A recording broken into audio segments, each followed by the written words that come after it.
from our county for our country. These are our heroes.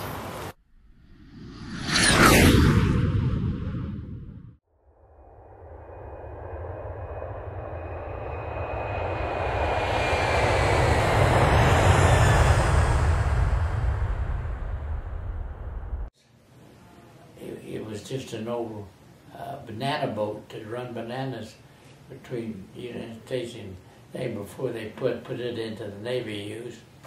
And we had 2,800 men and all of our equipment on it.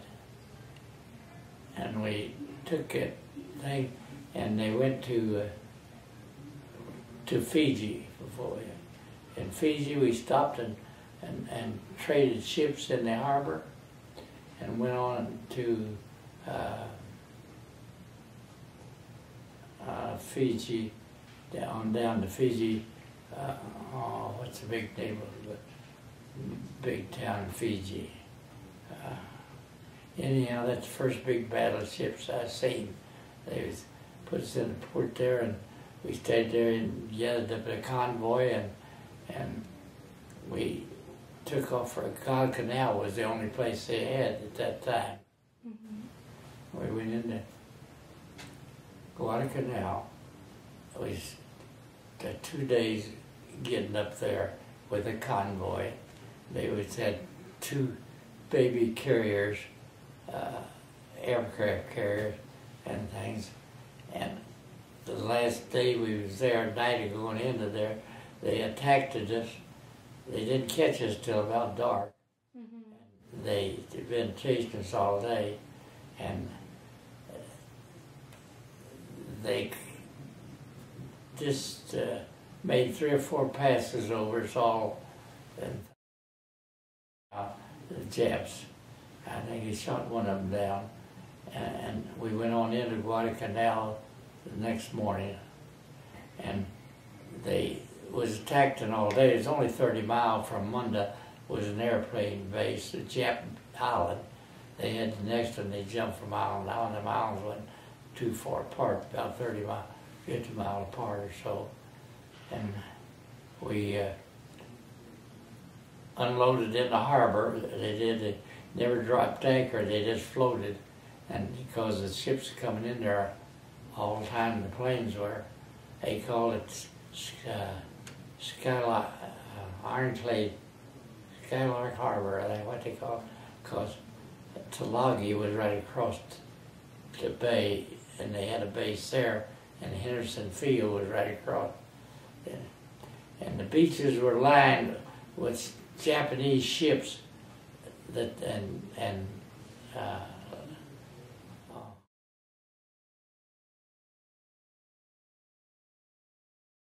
Guadalcanal, we went in there, we thought they were going to build, because we built hospitals and things, roads and things. But we got in there, we built roads and things, and more people was dying from malaria than they were killing. And so they put us on malaria control to go into them ditches and clean them out and pour diesel fuel on them, kill the mosquitoes and things, and we cut the malaria control. Well, we got a ribbon for it. We cut the malaria control by, I forget how many percent, 50%, more than half. The island we went into was just 2 miles wide and 4 miles long. It was a coconut plantation. And we went in there and built an airfield plumb across that thing. You could take that ground, it was, everything was coconut groves. Panali Pete owned it all, and I had coconut groves, and they would make soap and things. They had little sheds on there where they peel them coconuts and things. And then from there we went over to the Admiralty Islands, and we built ammunition dumps in the mountains there. That's a big naval base. They could keep 1,000 ships landlocked in there. They pull a gate on them, they couldn't nothing get in. And so they stayed there for from Iwo Jima and all of them islands on up there. And they stayed all there, and we built ammunition dumps in the sides of the hills. There's nothing but hills after you get off the beach. It just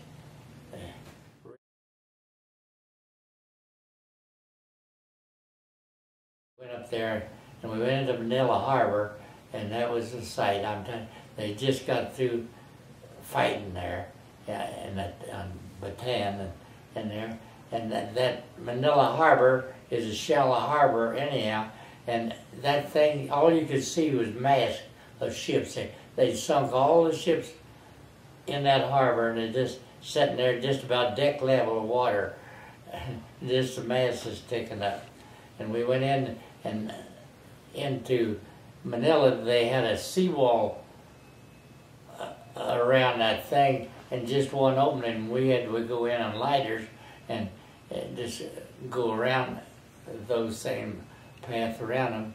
And we landed right at the base of Wall City, which is right at the end of main drag here in Manila. And that's where the government had just built all new government buildings there, post office and federal buildings and things. I think there was about 4 or 5 of them, and they were just hanging in shreds where they bombed them and things and all. And things, they just burnt Manila down. And all the cemeteries, they buried them all above ground, mind you. It was all, and they dug all of them, and they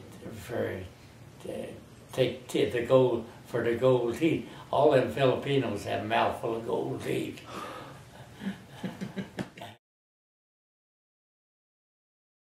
Coming home, I left Manila on the 23rd or 4th day, something like that,